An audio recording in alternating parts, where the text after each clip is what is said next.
Listen, man, what the Boston Celtics did last night was an insult to basketball. 19 of their 20 field goal attempts were threes in the third quarter. Come on, man. Yeah. That's got to be one of the stupidest damn stats I ever heard. 19 out of 20 shots are threes. 11 of their last 13 shots. Brown with the three. Towns defends. So they've had to deal with all these types of injuries all season long, and they still had the third best. They got what they deserved. They played stupid. I don't know any other way to say it. They played stupid. And there's nothing more frustrating as an onlooker than to watch a team that is more intent on winning its way than winning, period. They played offense like there was 3 seconds left in the game. Every guy that caught the ball. Number 20 in the regular season in the NBA. 2-point shot. No need to panic. There's a lot of time left in this ball game. White for three. No. Rebound. Holiday controls. Spinning three. No.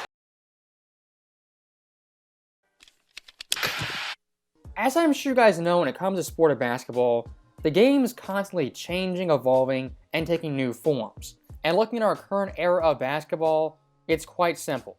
It's the era of pace and space, hunting mismatches, taking threes, the run and gun era. And look, for some fans, this brand of basketball, they love it, they eat it up. It's the best basketball to them. Other fans, they despise it. Look at this year's playoffs. Most teams at this point, they played 7 and 8 games, definitely under 10 games. But even with that being said, the single game most missed threes in a game record has been broken not once, twice, but 3 separate times. The first time the Heat versus the Cavaliers, next time Minnesota versus LA, and last but not least, the Celtics versus the Knicks, who missed a staggering 45 threes. 2-3 or not 2-3? For the Celtics, that really isn't in question. With a half minute to go in the first quarter. 3 Tatum. The team confirmed he is questionable to return. Also, no additional word on Kristaps Porzingis. Yo, watch out. Listen, man, what the Boston Celtics did last night was an insult to basketball, in my opinion, man. That's an abomination.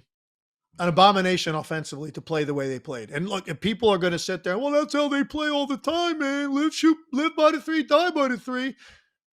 What are you talking about? Watch the game. And looking at Knicks-Celtics Game 1 in Boston, this game the Celtics took a staggering 63s. Total shots taken, only 97. Boston this game, they were jacking up threes like nobody's business. And look, taking threes, that's the baseline problem. Beneath that, it goes way, way deeper. Here's some context. First off, the type of threes you're taking. Are they catch and shoot threes and rhythm threes? Are they threes with ball movement or without ball movement? A lot of Boston's threes were contested, they were step backs, really difficult shots. And Boston's offense, number 2. 3, Tatum. Tatum's on top. And Towns will defend. They've been intentional on that switch. That's terrible. Boston by 1. Tatum with the ball, 21 and 15. It's a 3 by Tatum. Tatum on top. Step back. 3. No. Shot clock at 6. Now over Robinson. 3. No. Now part 2, time and place. In this game, do you have the lead, are you up, or are you trailing? Do you need threes desperately at the start of the shot clock? This game for Boston, they didn't need that. And here we go. In the regular season, Boston beat them 4 games to none. The other way is Holiday. Bad hamstring and all, the 3. No. Celtics already in the bonus. Here's a 3 from Tatum. Wow. There's good and there's not good. This is not good. Number 20 in the regular season in the NBA. 2-point shot. He's got 14 rebounds. In the corner, White 3. No need to panic. There's a lot of time left in this ball game. White for 3. No. Rebound. Holiday controls. Spinning 3. No. That right there is the nuance of the too many threes argument. It's not just too many threes being taken that's the only problem. It's the type of threes being taken, when they're being taken, in the context of those threes. Boston Game 1 versus New York, that was bad basketball, dumb basketball. And look, for someone like Joe Mazzulla, he is a great head coach. But Joe's one big time problem, he's too stubborn, almost robotic. When your threes aren't falling, you're not getting good looks, you gotta adjust on the fly, change your game. For a lot of teams in this era, they're programmed to play one way 24/7, and they have no real post-game mid-range game that makes them multidimensional. And look, I don't mean to pick on Jason Tatum, but I'm gonna do it. Tatum in Game 1 versus the Knicks, in the fourth quarter, second half, he was atrocious. And that version of Tatum is the old version of Tatum. Tatum versus Orlando in the first round, what I love this guy was doing, he was attacking the basket, shooting mid-range, one-legged fadeaways. That version of Tatum, not just shooting pull-up threes off the dribble, off the catch, is a much harder Tatum to guard. Posting up, Corey Joseph, jump shot, it's good. Can't get a step on Harris, drops his shoulder, turnaround, baseline jumper. Did not play in Game 2 with a right bone bruise. Tatum, the step back on Boncaro. The dime for the three. Carter trying to hang with Tatum off the bounce. That's pure. I guarantee you NBA defenses like the Knicks and Lakers, when they see players like Edwards and Tatum taking 10-15 threes, they absolutely love it. And it's not them just missing threes, and those guys are taking threes, they're not being aggressive getting paint touches, getting people in foul trouble. Tatum and Edwards jacking up threes is a disservice to the fans, the team, and themselves.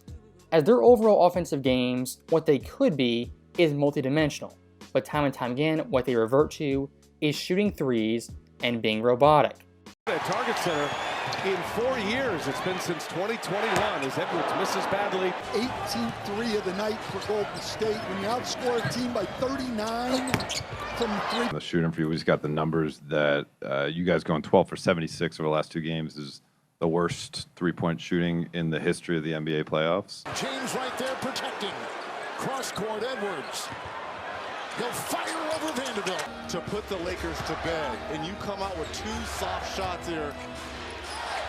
Make it 3. Look at this. What is going on with Minnesota? Edwards in Game 5 versus the Lakers took 11 threes and had 0 makes. And like I said earlier, that's the baseline problem. And having a bad shooting night, that happens, everyone's human. But the problem with Edwards in that Game 5, with his off shooting night, he wasn't attacking the paint, getting to the rim. Playing a team like LA with no real center, you have to do that. That's why I say basketball nowadays, it's almost robotic and an algorithm. And like we see over and over again in basketball, there's a very, very thin line between being cutting edge and genius and being moronic. Edwards in Game 5 versus the Lakers, that was pretty bad. Boston Game 1 versus the Knicks, that was moronic, inexcusable. Out of Boston's 97 shot attempts in Game 1, 60 of them were 3-point shots. In the third quarter, it was 19 of 20, and for the entire second half, it was 34 of 41. That right there for the Celtics is them at their absolute worst. As in the Joe Mazzulla era, he's doubled, tripled, and quadrupled down on taking tons of threes. And looking at this very season, the Boston Celtics took 48.2 per game. That was by far first in the NBA and first in league history. Second place, the Golden State Warriors, 42.4. Now that gap right there from first to second place is 5.8. That is the exact same mark from second place to 18th, which is the Milwaukee Bucks. This Boston team quite literally lives and dies by the three. And look, give Joe Mazzulla credit last year playing that style, they won a championship. But you gotta acknowledge this play style has its flaws, and when it's bad, it's really, really bad. So that right there is the end of the video, and I'll say one last thing. The calculated gamble this team's making is that out of a 7-game series, they're not going to be off 4 nights out of those 7. It's a gamble strategy, but it's not foolproof. Basketball has nuance, has variables, has certain things you can't account for. As always, thank you guys for watching, hope you enjoyed it. I'll see you next time.